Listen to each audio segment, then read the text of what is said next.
They flew into one of the biggest battles in the history of the SAS, and they're lucky they all weren't killed. And among them was a corporal called Ben Robert Smith.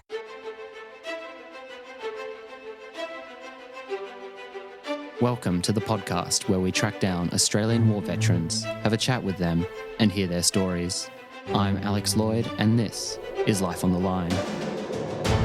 The single greatest sacrifice I've made is my family. We weren't out there to take country, we were out there to lose it. That was our job. I did feel a lot of regret. Friends were still getting killed. It got to the point where, you're going to funerals quite often. Do I lead under fire? And that was a heavy responsibility, I guess, on my shoulders that I didn't want to screw up. You have to be resilient to be able to cope. War itself is horrific. It's a horror story. It should never be dressed up as if it's something glorious. Not what you can do for yourself, but what can you do for your country. The volunteer for service was in effect to put your life on the line. I'm Alex Lloyd, and you're listening to Life on the Line. The Last Battle by Aaron Patrick. The SAS, the Commandos, and the making of a Victoria Cross. The corporal made a decision that turned him into the most famous Australian soldier alive. It might have killed him. Instead, it ruined his life. Over 5 days in June 2010, in southern Afghanistan, 150 Australian commandos and SAS soldiers fought and won the Battle of Wali, our largest engagement since Vietnam. Corporal Ben Robert Smith, for his part in the battle, received our nation's highest military honour, the Victoria Cross. While he became an instant household name, the bravery and heroism of the 2nd Commando Regiment remained in shadow. After underestimating the size and skill of their enemy, the commandos found themselves in a fight for their lives. Within the SAS, disputes over recognition and what really happened split the unit apart, eventually leading fellow senior soldiers to allege Robert Smith was a war criminal. The Last Battle is the thrilling true tale of that fateful fight in Wali. It renders in compelling detail the personal stories of the commandos and SAS members involved, the conflict between our two Special Forces regiments, and the aftermath that both forged and destroyed our country's once most lauded hero. Aaron Patrick is a highly experienced journalist and chief writer at The Nightly, a Seven West Media publication. He was senior correspondent and deputy editor of the Australian Financial Review. He has written for the New York Times, Washington Post, and Wall Street Journal. He is the author of 4 previous books on Australian politics. The Last Battle reflects his lifelong interest in military history and the personal experience of warfare. I'm Aaron's publisher at Pan Macmillan. Aaron, welcome to the Pan Macmillan studio to come on to Life on the Line podcast. Great to be with you again, Alex. I have started this podcast by reading the back cover blurb of the book, but tell me in your own words, what is this book about? This book is about one of probably the most important battle in modern Australian history, and it's also a story about a huge fuck-up. It's a story about a battle which was almost accidental, could have resulted in humiliating and very bloody defeat for the Australian forces. And it was only through their own skill, bravery and perseverance that they triumphed. And when we say they, we're talking unusually here about the two arms of our special forces, the Special Air Service Regiment and the 2nd Commando Regiment, and both were involved in this engagement. Can you explain how? Well, that is one of the really unusual aspects of this battle, because normally the SAS and the Commandos operated separately, and they were actually enemies, these two units. They really were competing for the best missions in Afghanistan, and they didn't particularly like each other, and they didn't really try hard to work together. But what happened was in June 2010, on the 9th, the Commandos decided they were going to go in on a major mission to Shah Wali, which was a Taliban haven, the Badlands, as they call them, very dangerous area, outside the Commandos' normal area of operations, and they were going to pick a fight, and they were going to try and go in and eliminate a big Taliban force. They bit off more than they could chew. What happened was that this force fought the Commandos, and then it retreated at night, and it retreated to a valley, an adjacent valley about 5 kilometres away. But no one knew. The Australians didn't know. For all our technology, military satellites, aircraft, drones, they did not bother. No one bothered to track a big Taliban force leaving one valley and going next door. The next morning, the SAS were in Taran Count, and this is the 2nd Squadron SAS, and among them was a corporal called Ben Robert Smith. And they were tracking a Taliban commander they called Objective Porter, and they tracked his phone to a little village called Tizak, and they thought they were going to go and capture him or kill him. They flew in. They thought they'd be there for an hour. It was a beautiful sunny day. They didn't even put face paint on. It was 9 o'clock in the morning, and they flew into one of the biggest battles in the history of the SAS, and they're lucky they all weren't killed. And I think it was the biggest intelligence failure in the history of the unit, because they were outnumbered 3-1, but they actually thought there'd probably be 4 or 5, maybe 6 Taliban in the village. There were at least 80, maybe 100. One of the leaders of the attack later on said if he'd known how many Taliban were in there, they wouldn't have gone in. And they won, but gee, it was close. So when you say the fuck up, what is the fuck up? The fuck up is the SAS grossly underestimated the enemy force in Tizak. And they went in there almost nonchalant. They flew in on helicopters. As they came into land, about 2 minutes out, one of the pilots, the American pilots of the 101st Aviation Regiment, were their pilots. And a pilot got a code word saying, your LZ is ice. LZ is landing zone. Ice was the code word for cold or safe. That was 2 minutes in. And as they landed, they got lit up. They had multiple machine guns on a hill. They had soldiers in the village, fighters in the village with AK-47s. Approximately 30 Taliban started shooting at their helicopters. The Black Hawks landed. The SAS soldiers ran out, and they just had to run for their lives. They were then, for the next couple of hours, essentially on the defensive, trying not to get killed and trying to work out what to do. Not going and executing the mission, which is going and hunting for this Taliban commander. It was trying not to die. We'll come back to some of the specifics discussed in the book and some of the revelations in it, as well as some of the action on the page.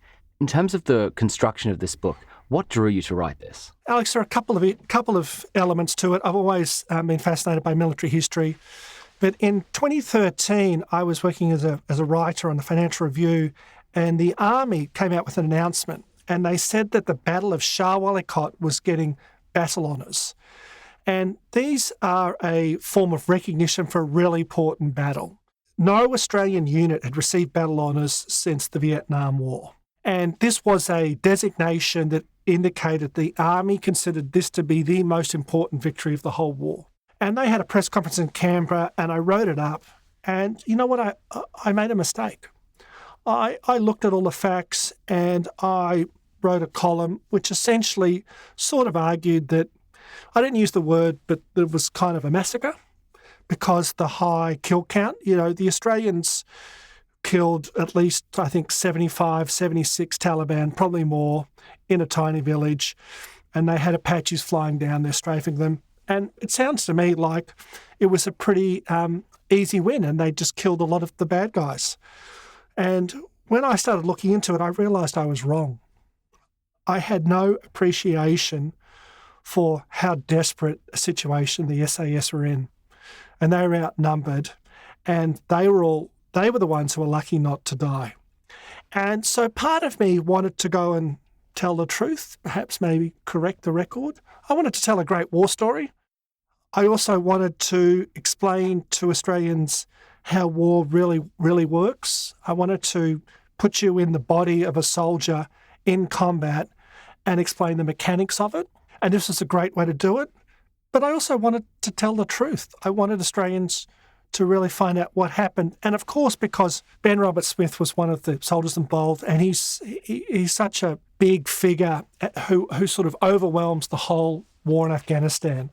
And I think in a way that has detracted from our understanding of the war, because when we look at Afghanistan, we just think Ben Robert Smith. We don't understand, we don't know about the other battles, we don't know about the bravery, we don't know about what these men did, and I hope I can play a role in changing that.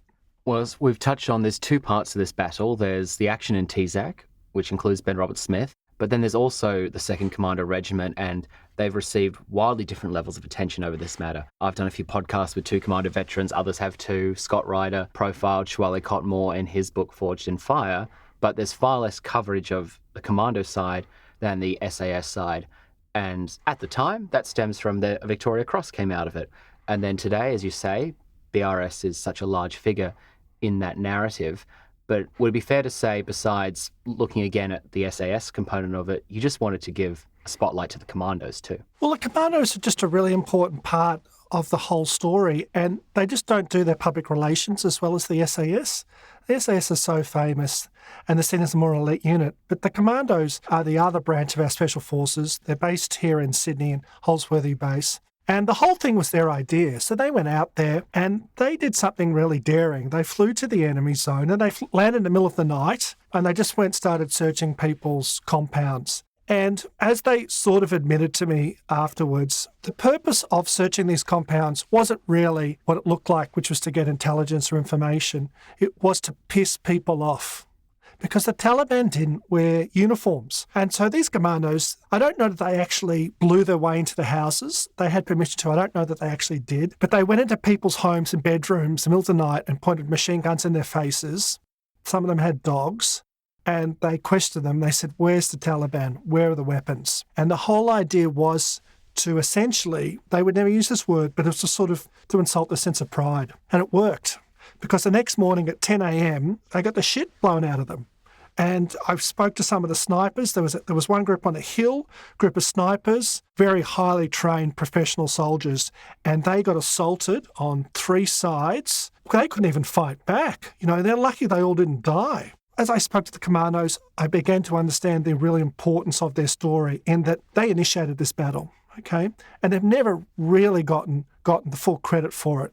And then a week after the battle, there was a Black Hawk containing a group of commando snipers which crashed in a related mission, and 3 commandos died and everyone else on the plane was badly injured. And that was the greatest loss of life on a single day in combat the commandos have ever experienced. This was Alpha Company. They paid a very high price for what they did, Shah, Wali, Cot. And I wanted Australians to understand that there is more to the Special Forces than just the SAS. There's been a few books published in the last decade or so about Australian Special Forces, whether it's as a collective or about an individual. I think it's fair to say there's some mistrust in the veteran community when it comes to journalists writing books. Depends, some will question motive and that kind of thing. In terms of what you've done to construct this book, who did you interview from the 2nd Commando Regiment? How did you go about to ensure that these stories were honestly told, representing all their individual truths of the 5 days? Alex, as a journalist, it's quite tough to crack the Special Forces community because they're mistrustful of journalists with fair reason. They're brought up in a culture of secrecy, and what they do is engage in extreme violence. So you can't just ring them up and say, hey, I'm a journalist. Can you tell me about all the people you killed in Afghanistan? That doesn't go well. I think you as through this podcast have done a lot to try and help all of us understand how the Special Forces work for your interviews with them. And I interviewed some of the same guys you did. But I started with the Commando Welfare Trust, and I went and I pitched them. And I said, guys, I really want to write this story. I'll do a fair job. Would you please make some introductions? And they introduced me to a man from Mount Isa called Malcolm Goodwin. Malcolm Goodwin was a truck driver, and he joined the army. His parents owned a crane business in Mount Isa. And one day he was on an exercise in Queensland, and there was some soldier in front of him in the line getting food. And the guy had an unusual gun. He wasn't shaved, and his uniform seemed a bit different. And Malcolm said to his friend, who is this guy? And the guy said, he's SF. And Malcolm said, what's SF? And the guy said, Special Forces. So Malcolm undertook an amazing journey to become a commando. And he found himself on June 10th, 2010, in a hole in the village of Chenartu getting attacked by probably 3 or 4 Taliban machine guns. He was meant to be supported by a group of Afghan policemen. They fled. And over about 40 minutes, he fought for his life. And he protected the whole platoon behind him. They couldn't get support to him. The whole platoon was pinned down. He couldn't see the guys attacking him. He tried to kill them with grenade launchers. He got up and he sprayed his whole M4 magazine in one go. It's called a panic mag. And he was really lucky not to die. And for his work that morning, he was nominated for the Victoria Cross, the day before Ben Roberts-Smith took the action that led to his Victoria Cross. Malcolm did not get the Victoria Cross. He got a commendation for gallantry, which is the lowest ranked bravery medal. A lot of the commandos feel that was unfair, and they blame a system which they felt was slanted towards the SAS. But Malcolm, for me, is one of the heroes of the army and of the war. And I often thought in schools today, we teach our kids about all the great qualities of life and what it means to be an Australian and the important aspects of our society. What we don't do anymore, I don't think, is teach people and students about heroism and bravery in the face of extreme danger and honour. And I think Malcolm his name deserves to be taught in every school in Australia as a great Australian, a person who did everything he could to protect his colleagues out of honour and commitment and showed incredible resilience in a moment of extreme danger. And I'm really glad to be able to share his story. That's from the commando side. I know you'll have to be coy on most of the names, but who did you interview from the Special Air Service Regiment to supplement the Tizak side of this book? I spoke to several of the SAS veterans who were in the battle. I also spoke to some of the personnel from the US 101st Aviation Regiment who flew them into the battle. Originally was my intention to name the SAS soldiers, and I was building up a list of all the SAS soldiers who are in the battle, approximately 35. Then I reached one of the officers. He told me that I couldn't do that. There was no legal reason, I think, that they can't be named. They don't have protected identity. He made a very strong argument that these men could potentially suffer retribution if their names went out there, and I realised he was correct. And so I changed the position on that immediately. And so I used pseudonyms for all but two of the SAS soldiers, and those two are people whose names were already in public. The SAS is a tough organisation to crack, and I received almost no help from the ADF in telling the story, or very little help. But some of the SAS soldiers did want the story told, what a hell of a story it is. And so they have shared with me details that have never been known before about this battle and would never have come out unless I'd asked the questions. I think accessing the array of SAS veterans who are on the ground that day that you have in this book is really impressive. And there are photos in the picture section of this book that I've never seen before, and they've been supplied to you by some of those veterans as well. What a lot of people say to me is, did you interview Ben Roberts-Smith? And I didn't. And Ben Roberts-Smith is a really important figure in the book, but he's not the most important figure. There are about 150 Australian soldiers in the battle. He has become the most prominent. The engagement for which he was awarded the Victoria Cross lasted approximately 15 minutes, and it is at the heart of the book.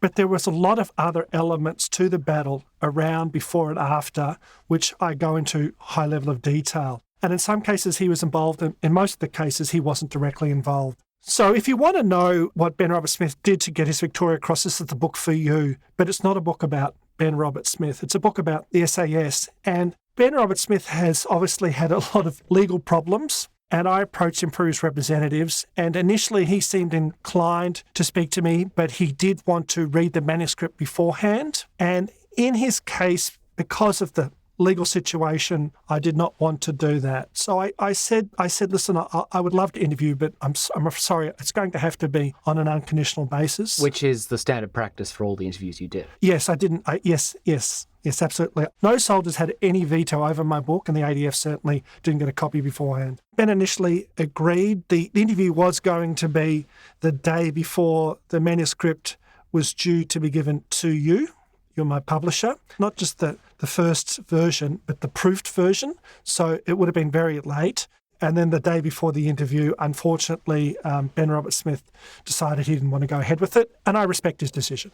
How was the process of talking with some of these guys and gaining their trust and getting access to this kind of information, or some of them have been sharing artifacts or photos with you never seen before, and just that building rapport, that real gutsy, good quality journalism to build a good story. It's not a quick 1 hour phone call, you take some notes and then you jump off it. This is, you are going to their houses of these strangers and you're getting, detailed interviews from them, or you're being introduced by these third parties.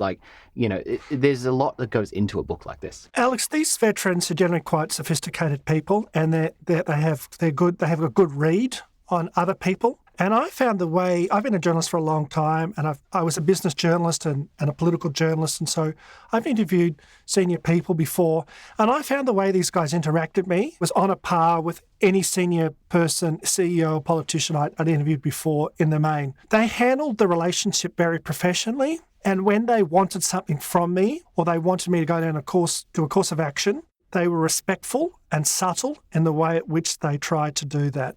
I tried to pay them the same respect. I tried to be upfront and honest about my intentions and transparent. I also should disclose that I promised from the very start to donate a proportion of the royalties of the book to the Commando Welfare Trust.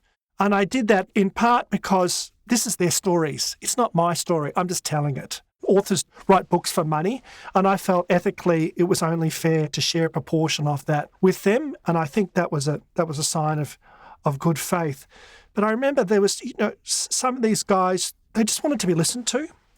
No one had ever, Malcolm Goodwin, no one had ever asked him about the battle once in 15 years. Wow. He was just really happy to share it. He's really happy that someone's interested. There was another commando who was really a big supporter of my work because he believed that it could help Australians really understand what they were doing, and he became really important. And he was a guy I could ring up and say, listen, how many bullets are in an M4 magazine, or in the barracks, where do you hang the battle honours? And people like that are incredibly important because it's the small details that you have to get right to have the credibility with veterans, with people who know this very well. And if you get those wrong, you'll lose all your credibility, even if the story is really thrilling and well told. At the end of the process, I rang the commando I was just telling you about, and I said, mate, look, I can't give you the book beforehand, but you trust me, don't you? And he said, yeah, Aaron, I trust you, but if you screw us over, I'm going to kill you.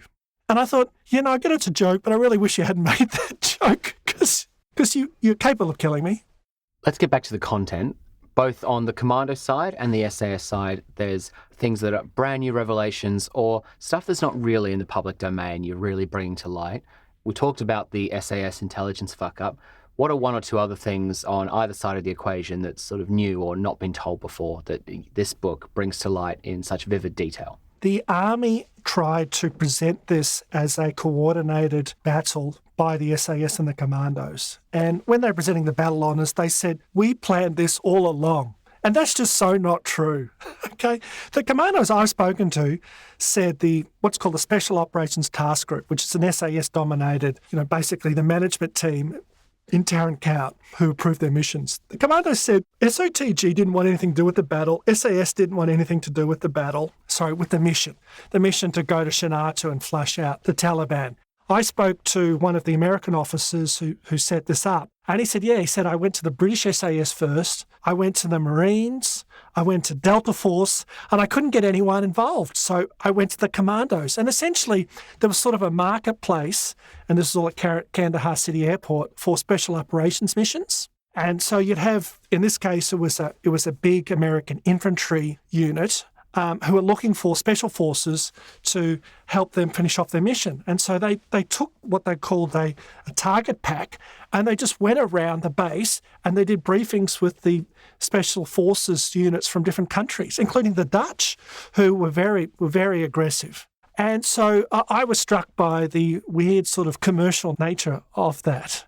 On the SAS side, what hasn't been really written about before was the internal split over the Victoria Cross. This is one of the most sensitive areas of the whole book because Ben Roberts-Smith's rivals or enemies within E-Troop, that was their unit, they ran a campaign against him based around the Victoria Cross, and I appreciate there are other matters involved, which I don't go into in any depth in the book because they've been well covered elsewhere. There was an internal campaign to basically lobby the Army to withdraw the Victoria Cross, which was never going to happen. And essentially what they were arguing was that there was a conspiracy by the Army against Australia, the government, the Governor-General, to lie about the Victoria Cross. This is a pretty remarkable part of the story, and I try and handle it with sensitivity and fairness, and readers can make up their own mind as to what they think is the real situation. Because as someone who's read the book quite a few times, I think it's a fair comment that you